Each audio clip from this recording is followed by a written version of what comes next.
নমস্কাৰ। আজি আমি আলোচনা কৰিবলৈ ওলাইছোঁ পঞ্চম শ্ৰেণীৰ আমি আৰু আমাৰ পৰিৱেশৰ পাঠ 10 আমাৰ উদ্যোগসমূহৰ প্ৰশ্ন উত্তৰ। অনুশীলনী 1 নম্বৰ প্ৰশ্ন, চমুকৈ লিখা। ক নম্বৰ, কেঁচামাল বুলিলে কি বুজা? উত্তৰ, প্ৰকৃতিৰ পৰা পোৱা যিবোৰ সামগ্ৰী ব্যৱহাৰ কৰি আমাৰ প্ৰয়োজনীয় বস্তুবোৰ উৎপাদন কৰা হয় সেইবোৰক কেঁচা সামগ্ৰী বা কেঁচামাল বোলে। খ নম্বৰ প্ৰশ্ন, উদ্যোগ গঢ়ি উঠিবলৈ উন্নত যাতায়াত আৰু পৰিবহণ ব্যৱস্থাৰ কিয় প্ৰয়োজন? উত্তৰ, কেঁচামাল আৰু অন্যান্য লাগতিয়াল সামগ্ৰী উদ্যোগলৈ কঢ়িয়াবলৈ আৰু উৎপাদিত সামগ্ৰী বজাৰলৈ নিবলৈ উন্নত যাতায়াত আৰু পৰিবহণ ব্যৱস্থাৰ আৱশ্যক। গ নম্বৰ প্ৰশ্ন, উদ্যোগ গঢ়ি উঠিবলৈ কি কি কাৰকৰ প্ৰয়োজন? লিখা। উত্তৰ, উদ্যোগ গঢ়ি উঠিবলৈ প্ৰয়োজনীয় কাৰকসমূহ হৈছে কেঁচামাল, যাতায়াত আৰু পৰিবহণ ব্যৱস্থা, ভূমি, শ্ৰমিক, উন্নত যন্ত্ৰপাতি, শক্তি আৰু মূলধন। ঘ নম্বৰ প্ৰশ্ন, লো-তীখা উদ্যোগৰ বাবে কি কি কেঁচামালৰ প্ৰয়োজন? উত্তৰ, লো-তীখা উদ্যোগৰ বাবে প্ৰয়োজনীয় কেঁচামালসমূহ হ'ল আকৰিক লো, কয়লা আৰু চূণশিল। ঙ নম্বৰ প্ৰশ্ন, পাটৰ কাপোৰ কেনেদৰে তৈয়াৰ কৰা হয়? উত্তৰ, পলুৱে সজা লেটাৰ পৰা ৰেচম সূতা উলিয়াই পাটৰ কাপোৰ তৈয়াৰ কৰা হয়। 2 নম্বৰ প্ৰশ্ন, খালী ঠাই পূৰ কৰা। ক নম্বৰ, মুম্বাই ভাৰতৰ আধুনিক তেজ উদ্যোগৰ প্ৰথম কেন্দ্ৰ। উত্তৰ, বস্ত্ৰ। খ নম্বৰ প্ৰশ্ন, কাগজ উদ্যোগৰ প্ৰধান কেঁচামাল হ'ল তেজ। উত্তৰ, বাঁহ। গ নম্বৰ, ভাৰতৰ সকলোতকৈ বেছি ৰেচম কাপোৰ তেজ ৰাজ্যত উৎপন্ন হয়। উত্তৰ, কৰ্ণাটক। ঘ নম্বৰ, চেনী উদ্যোগৰ প্ৰধান কেঁচামাল হ'ল দেশ। উত্তৰটো হ'ব কুঁহিয়াৰ। 3 নম্বৰ প্ৰশ্ন, ক অংশৰ লগত খ অংশ মিলোৱা। তেল শোধনাগাৰ। তেল শোধনাগাৰটো হ'ব নুমলীগড়। Gas plant. গেছ প্লাণ্টটো হ'ব কঠালগুৰি। সাৰ উদ্যোগ। সাৰ উদ্যোগটো হ'ব নামৰূপ। মৰাপাট উদ্যোগ। মৰাপাট উদ্যোগটো হ'ব শিলঘাট।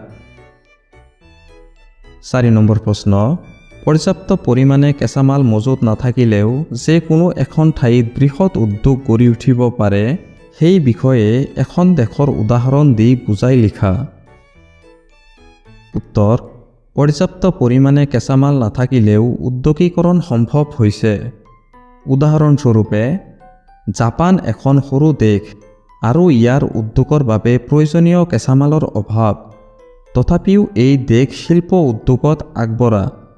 ইয়াৰ প্ৰধান কাৰণ হৈছে উপকূল অঞ্চলত থকা জাহাজ বন্দৰবোৰ গঢ়ি উঠাৰ ফলত উদ্যোগসমূহলৈ কেঁচামাল আন দেশৰ পৰা আমদানি কৰা আৰু উৎপাদিত সামগ্ৰী আন দেশলৈ ৰপ্তানি কৰাৰ যথেষ্ট সুবিধা আছে। এনেবোৰ কাৰণতেই জাপানত কেঁচামাল কম হ'লেও উদ্যোগ গঢ়ি উঠিছে। 5 নম্বৰ প্ৰশ্ন, অসমত কিয় বেছিকৈ বৃহৎ উদ্যোগ গঢ়ি উঠা নাই কাৰণসমূহ বুজাই লিখা। উত্তৰ, অসমত বৃহৎ উদ্যোগ গঢ়ি নুঠাৰ প্ৰধান কাৰণ হ'ল ইয়াত উদ্যোগ এটা গঢ়ি উঠিবলৈ প্ৰয়োজন হোৱা পৰ্যাপ্ত পৰিমাণৰ মূলধন, বৃহৎ স্থানীয় বজাৰ, দক্ষ শ্ৰমিক, উন্নত যাতায়াত ব্যৱস্থা আদিৰ অভাৱ। 6 নম্বৰ প্ৰশ্ন, উদ্যোগ বুলিলে কি বুজা? ভাৰতৰ 4টা বৃহৎ উদ্যোগৰ নাম লিখা।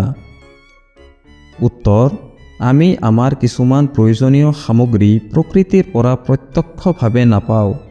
এই সামগ্ৰীবোৰ প্ৰস্তুত কৰিবলৈ গঢ়ি উঠা উৎপাদন কেন্দ্ৰসমূহকে উদ্যোগ বোলা হয়। ভাৰতৰ 4টা বৃহৎ উদ্যোগৰ নাম হ'ল চেনী উদ্যোগ, কাগজ উদ্যোগ, ৰেচম উদ্যোগ আৰু লো-তীখা উদ্যোগ। 7 নম্বৰ প্ৰশ্ন, চমুটোকা লিখা। উত্তৰ চেনি উদ্যোগ। চেনি উদ্যোগৰ প্ৰধান কেঁচামাল হ'ল কুঁহিয়াৰ। এই উদ্যোগৰ বাবে উন্নত যন্ত্ৰপাতি আৰু দক্ষ শ্ৰমিকৰ আৱশ্যক। ভাৰতত 200ৰো অধিক চেনি উদ্যোগ আছে। বিহাৰ, উত্তৰ প্ৰদেশ, অন্ধ্ৰ প্ৰদেশ, তামিলনাডু, মহাৰাষ্ট্ৰ, কৰ্ণাটক আদি ৰাজ্যত চেনি উৎপাদন কৰা হয়। কাগজ উদ্যোগ। কাগজ উদ্যোগৰ প্ৰধান কেঁচামাল হ'ল বাঁহ। আজিকালি সৰল গছ, দেৱদাৰু আদি কোমল কাঠৰ মুণ্ডৰ পৰাও কাগজ তৈয়াৰ কৰা হয়। ইয়াৰ উপৰি ঘাঁহ, পুৰণি কপাহ, মৰাপাটৰ আৱৰ্জনাৰ পৰাও কাগজ তৈয়াৰ কৰা হয়। ভাৰতত প্ৰায় 32টা কাগজ উদ্যোগ আছে। কপাহী উদ্যোগ। বৰ্তমান কপাহী বস্ত্ৰ উৎপাদনত ভাৰতে পৃথিৱীৰ ভিতৰত 2য় স্থান অধিকাৰ কৰিছে। মুম্বাই ভাৰতৰ আধুনিক বস্ত্ৰ উদ্যোগৰ প্ৰথম কেন্দ্ৰ। ৰেচম উদ্যোগ।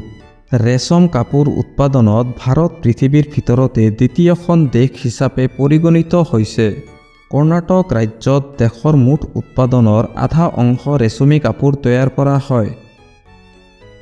লো-তীখা উদ্যোগ। লো-তীখা উদ্যোগ ভাৰতৰ অন্যতম বৃহৎ উদ্যোগ। এই উদ্যোগৰ বাবে কেঁচামাল হিচাপে আকৰিক লো, কয়লা আৰু চূণশিলৰ আৱশ্যক। এই উদ্যোগৰ বাবে প্ৰধানকৈ বৃহৎ পৰিমাণৰ মূলধন, উন্নত পৰিবহণ ব্যৱস্থা, প্ৰচুৰ ইন্ধন আৰু কেঁচামালৰ প্ৰয়োজন।